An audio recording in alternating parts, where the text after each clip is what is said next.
Hello students, welcome back to Vandana's tutorial. आज हम करेंगे expansion of theme on topic as you sow so shall you reap. It means आप जैसा बोगे वैसा ही पाओगे। इसके पहले भी हमने काफ़ी एक्सपेंशन ऑफ थीम्स के टॉपिक किए हैं बच्चों। अगर आपने वो वीडियोस नहीं देखे तो उन्हें भी ज़रूर से देख लीजिएगा। और स्टार्ट करने से पहले आपसे एक छोटी सी रिक्वेस्ट, अगर आप मेरे चैनल पे पहली बार विजिट कर रहे हो या फिर मेरे चैनल को अभी तक सब्सक्राइब नहीं किया है तो प्लीज़ इसे सब्सक्राइब जरूर से कीजिए।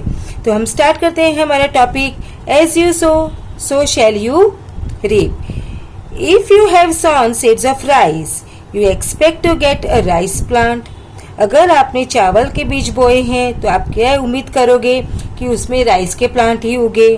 You certainly do not expect wheat to grow from it. आप certainly ये तो उम्मीद नहीं करोगे कि मैंने बोए तो चावल के बीज है बट उसमें से गेहूं उग जाए, बस उसमें से wheat उग जाए। If a plant in a pot on your windowsill dries up, it will only be because you have neglected to water it regularly. अगर आपका प्लांट जो विंडो सिल पर है वो सूख जाता है तो ये क्यों सूख रहा है? बिकॉज आपने उसको पानी नहीं दिया रेगुलरली, आपने नेग्लेक्ट किया उस प्लांट को।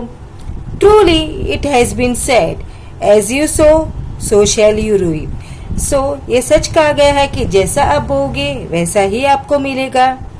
This only means that the way you behave with others in life will affect the treatment you will receive from them. This only means that इसका मतलब क्या है कि आप जैसा दूसरों के साथ में बिहेव करोगे वैसा ही ट्रीटमेंट आपको भी वापस उनसे मिलेगा। If you do not speak well to your friends, you will find that they slowly start avoiding you. अगर आप अपने फ्रेंड्स के साथ अच्छी तरह से बात नहीं कर रहे हो, नेग्लेक्ट कर रहे हो, तो स्लोली जो आपका फ्रेंड है वो भी क्या करेगा, आपको अवॉइड करना स्टार्ट कर देगा। Soon you will be left with no friends at all. और बहुत जल्द आपके कोई जो दोस्त है वो भी आपके पास नहीं बचेंगे। If you work in a company, you will rise to the highest rungs of success only if you put in the required amount of interest and hard work. अगर आप किसी कंपनी में जॉब करते हैं तो आपको हाईएस्ट पोस्ट कब मिलेगी, आपको सक्सेस कब मिलेगी? जब आप जितना इंटरेस्ट लेके आप उस काम को करोगे और उतना ही हार्ड वर्किंग भी साथ में करोगे तो ही आपको क्या मिलेगा, हायर पोस्ट मिलेगी। मतलब जैसा आप दोगे वैसा आपको रिटर्न मिलेगा।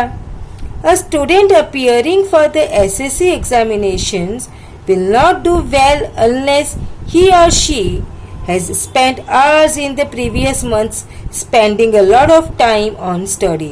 अगर कोई बच्चा SSC के एग्जामिनेशन दे रहा है तो वो जब तक एग्ज़ाम में अच्छा नहीं कर पाएगा तब तक कि उसने पहले के जो महीने थे उसमें बहुत ही अच्छी तरह से स्टडीज़ की हो। अपना जो अगर अच्छी स्टडीज़ करेगा तो वो एग्ज़ाम्स भी अच्छे से कर पाएगा, और अगर उसने अच्छे से स्टडीज़ नहीं की है तो उसका कॉन्सिक्वेंसेस है उसको फेस करना पड़ेगा। It means he will not be able to do his exams properly. A man who spends his lifetime cheating others and committing crimes will ultimately be caught one day. अगर कोई इंसान अपनी पूरी जिंदगी भर दूसरों को चीट करता है और क्राइम्स करता है तो अल्टीमेटली एक दिन ऐसा जरूर आएगा कि वो पकड़ा ही जाएगा। A man who works for the benefit of others will be remembered and blessed for generations to come. अगर कोई पर्सन, कोई इंसान दूसरों की भलाई के लिए काम करता है तो इस दुनिया को उसे क्या करती है, उसे याद रखती है। So it is up to us to determine what we want from life. So ये हमारे ऊपर है कि हमें अपनी ज़िंदगी से, अपनी लाइफ से क्या चाहिए। If we want peace and prosperity we have to put in commensurate effort. अगर हमें अपनी लाइफ में पीस चाहिए, शांति चाहिए, प्रॉस्पेरिटी चाहिए, मतलब खुशहाली चाहिए, तो इसके लिए हमें उतनी ही मेहनत भी करनी पड़ेगी। If we don't we will receive nothing good in return. अगर हम नहीं करेंगे तो हमें रिटर्न में भी कोई अच्छी चीज़ नहीं मिलेगी। तो बच्चों आज हमने ये टॉपिक को एक्सपांड किया, as you sow shall you reap. अब हम नेक्स्ट वीडियो में मिलेंगे किसी और टॉपिक के साथ। तब तक take care and keep watching Vandana's tutorial. मिलते हैं नेक्स्ट वीडियो में।